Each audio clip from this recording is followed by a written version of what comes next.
It is 7 p.m. Central Standard Time, and I am right back at you, Dr. Michelle Lloyd, of course, transition success coach located here in Sugar Land, Texas, wanting to help you, support you as it pertains to your teen transitioning out of the home.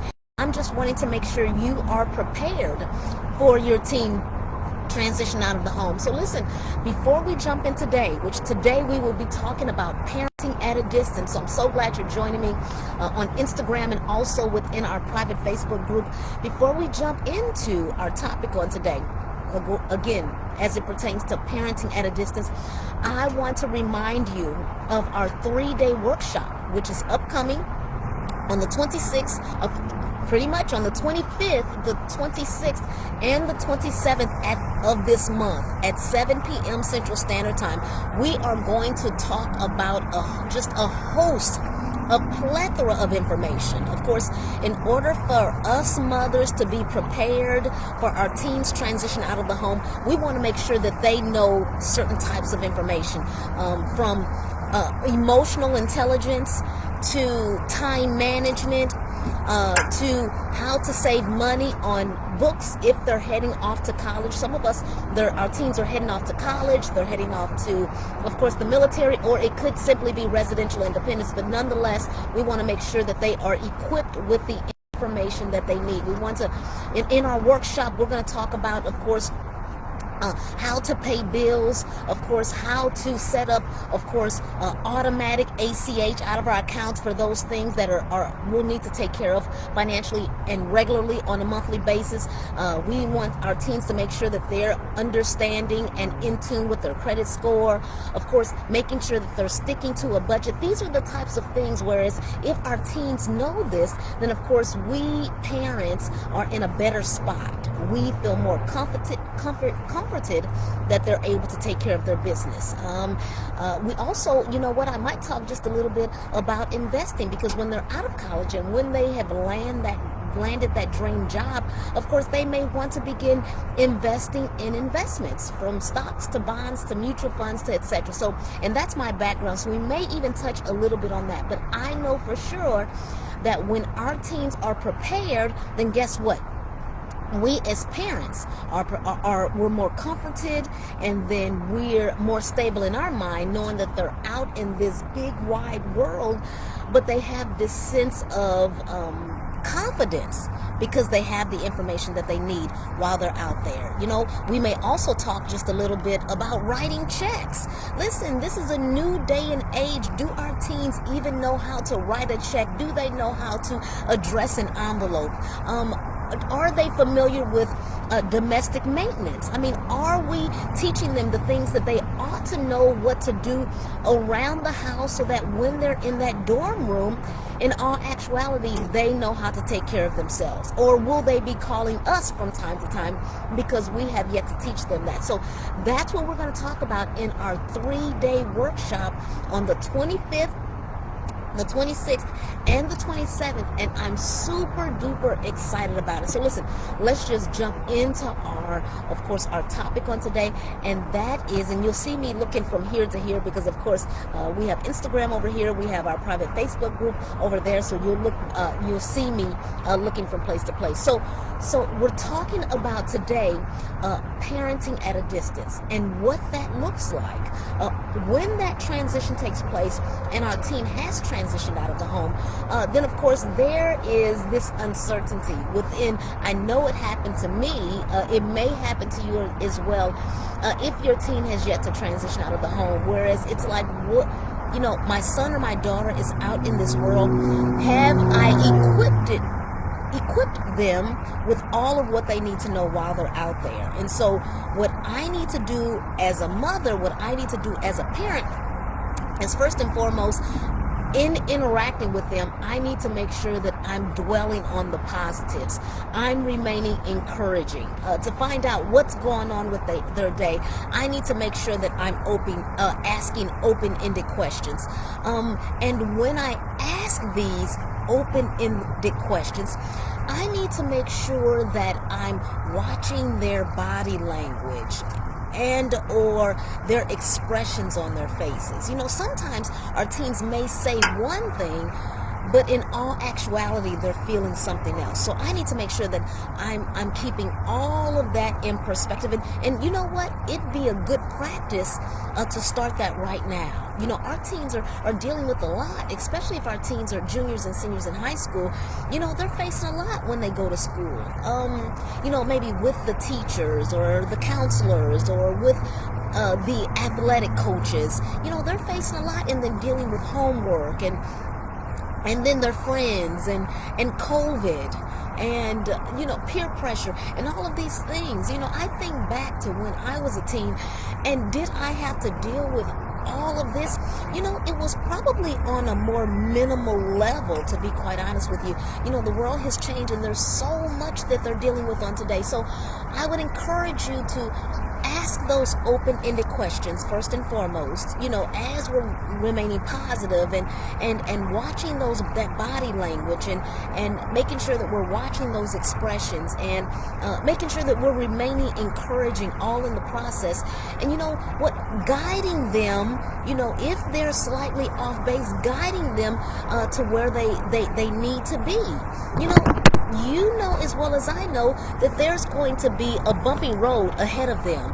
And so encouraging, motivating, inspiring is what we want to do and what we want to be for our teens as they're maturing and as that brain is developing. It's absolutely crucial. It's essential that we're making sure that we remain in the loop as far as our teens are concerned. So listen, that's number one. Number two, as our teens are moving closer to transitioning out of the home, we want to make sure that we're embracing technology. And listen, there's no excuse at all for us to lack, our attendance to be lacking, and for us to be non-present in their lives. You know what? There's absolutely no excuse, whether we're using Zoom or whether we're using FaceTime or Google Duo. Many of us are using Twitters. Many of us are using all types of, and there's even some social media venues, if you will, or some social media networks that are even, outside of the U.S. that many people in the U.S. are using, whether it's, a number of those in the Philippines and over here are using WhatsApp, and also there's Friendster, and there's 𝙁𝙤𝙧𝙗𝙗, and there's High Five, there's Tagged and Meetup. Many people are using Meetup. What about My Life and My Heritage? That's a social media platform as well that families use. So, is there, do we lack what we need in reference to the tools for us to stay connected to our teens? Absolutely not. There's absolutely no reason at all for us not to remain totally connected. Not all the time, because of course, we're wanting them to move closer towards interdependence.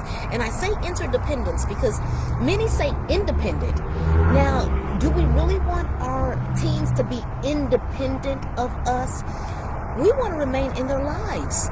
We want them to be able to reach out to us if, in fact, there's a situation or circumstance where they need help or guidance. So independence means totally separated, like independent of something or someone. And that's the last thing we want. We want to be included. So interdependent. So in order for us to remain interdependent, of course, we want there to be some type of platform that we're using for them to remain connected to us. It's interesting because when my two daughters, and you all know that I have three daughters, but when my older two daughters graduated from college this year, we had regular Sunday meetings, whether it was Zoom calls, whether we FaceTime, or what have you. Of course, we would talk from time to time throughout the week as well. They may reach out for, maybe advice, as a result of interactions with maybe a professor or their peer or whomever. Or they may want to talk about, maybe some coursework or something along those lines. So at the least, we spoke once a week.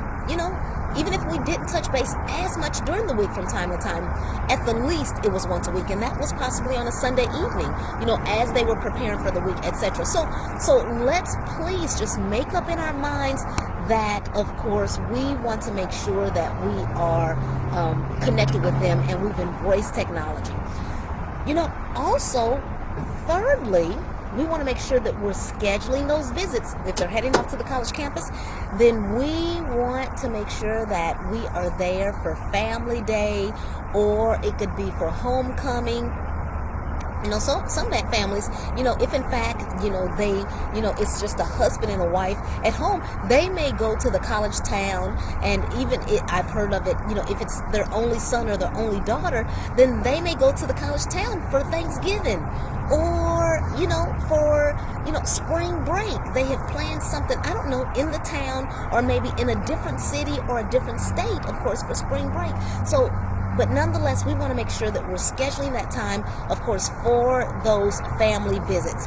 Number 3, and I'll share this before we go into number 4. Some of you, I've posted videos of myself on a plane. I've posted videos of me in Colorado, because my oldest, of course, is moving to Colorado, and that will be within the next couple of weeks, because she starts work at the beginning of February. She's landed a position there, will begin her career, and we have already and I'm bringing this thought back full circle to say, as it pertains to our third point, scheduling those family visits, we've already scheduled and we'll be planning, of course, our Thanksgiving in Colorado for us to spend with her. And I'm super duper excited about that, because we're already picking out the ski resort we'll be at. Of course, some of my family members are saying, okay, will you all go out skiing? I'm going to be right here in this lobby. I am not getting on a pair of skis or anything along those lines, but it's just good conversation, and of course we'll be there. We're planning the family trip, and I'm ecstatic. I'm ecstatic about that trip. And so fourth, we want to make sure, as our teens are transitioning out of the home and we're practicing parenting at a distance, we want to make sure that we're allowing them space to grow. Now, that's important. And as we're allowing them space to grow and mature, and some of them are still finding themselves and get established and settled in all of those different types of things, and some of your teens may be, of course, leaving high school, graduate from high school, and they may be looking for their own apartment, and maybe college has yet to be in the plans, or maybe they are going off to the military. And so we're allowing them space to grow. And as we are allowing them space to grow, let's, just consider prayer. Many of you already know that is my secret sauce to me and my hubby just remaining confident that the same God who is here in Texas is also in Colorado, was at Virginia Tech, was at Mizzou, is in my hometown of St. Louis. He's omnipresent. He's all over. And so that is my secret sauce.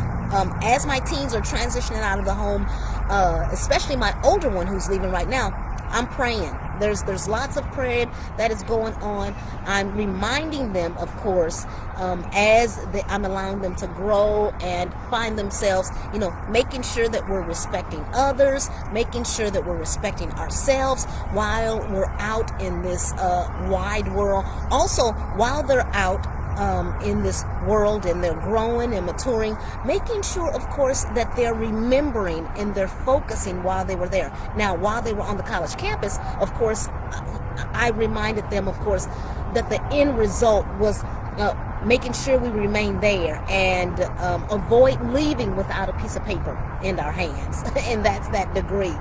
As my oldest daughter is moving to Colorado, I'm reminding her of while she's there, and that's to settle in that position and to be focused and attentive.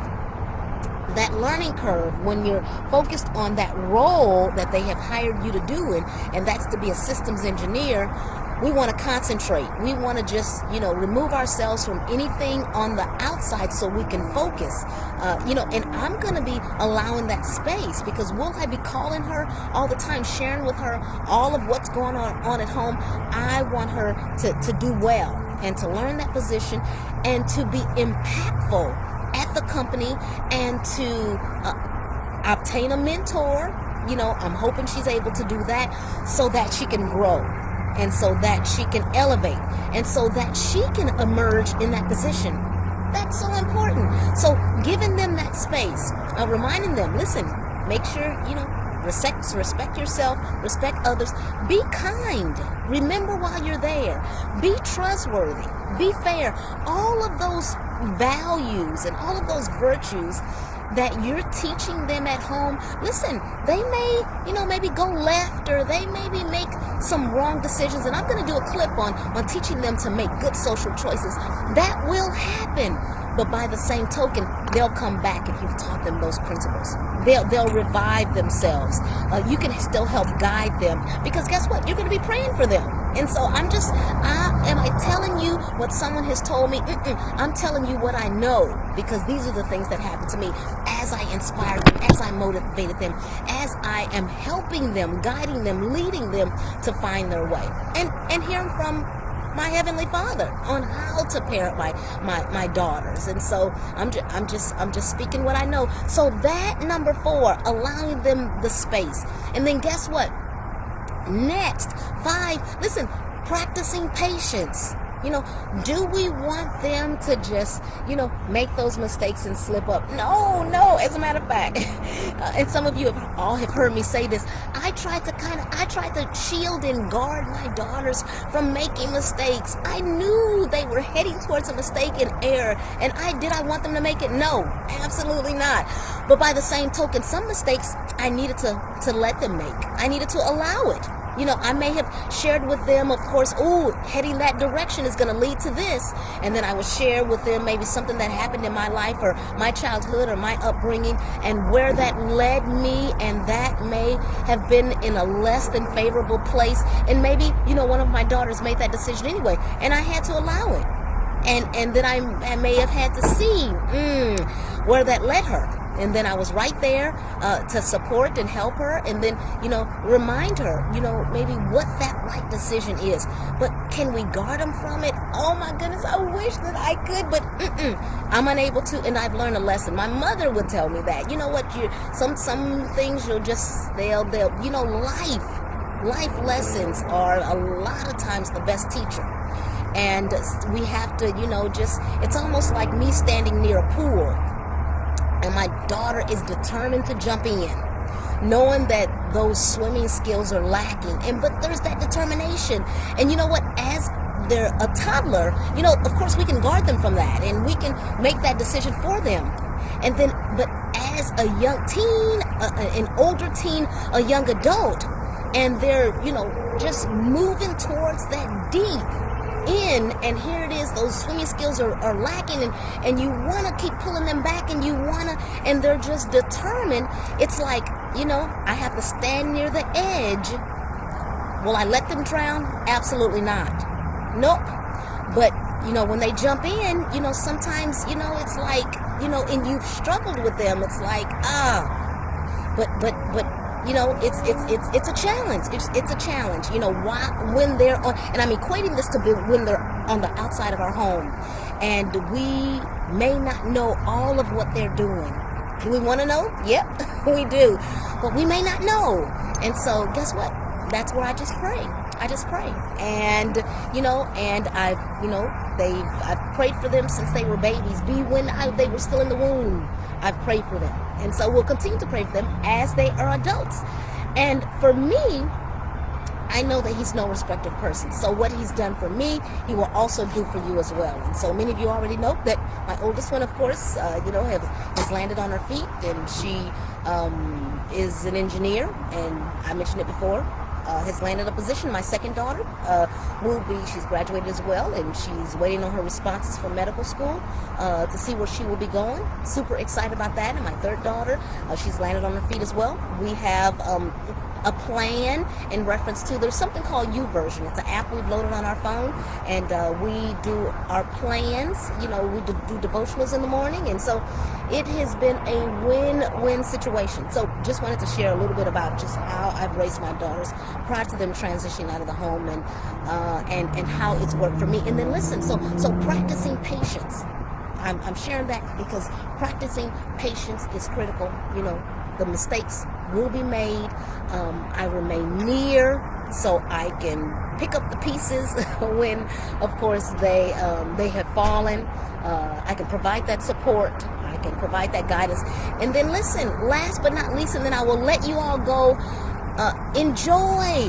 Listen, your spouses and your family and your friends all throughout this process. It's so very important that you take this time for yourself. Are you comforted knowing that your teens are making good decisions while they're on the outside of your home? Absolutely, absolutely.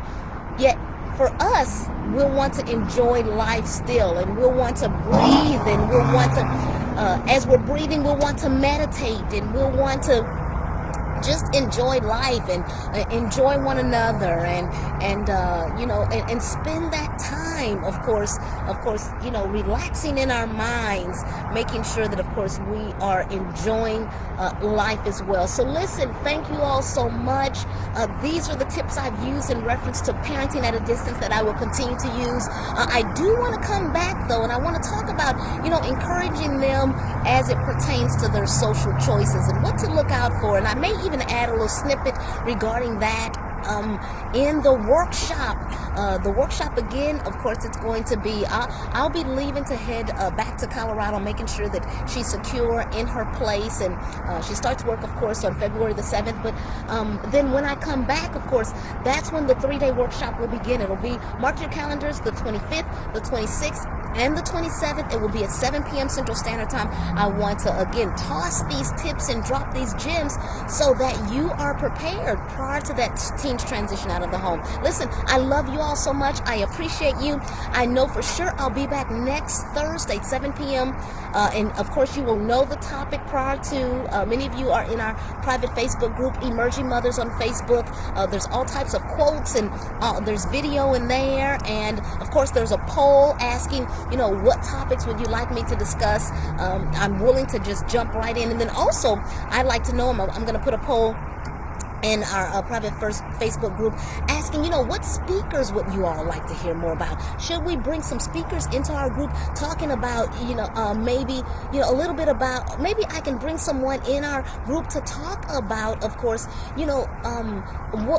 some things that are happening on the college campus. Maybe, I have, some sorority sisters who are professors. There's even one who's a university president. There are, of course, people who I can bring in to talk about health issues in reference to remaining safe.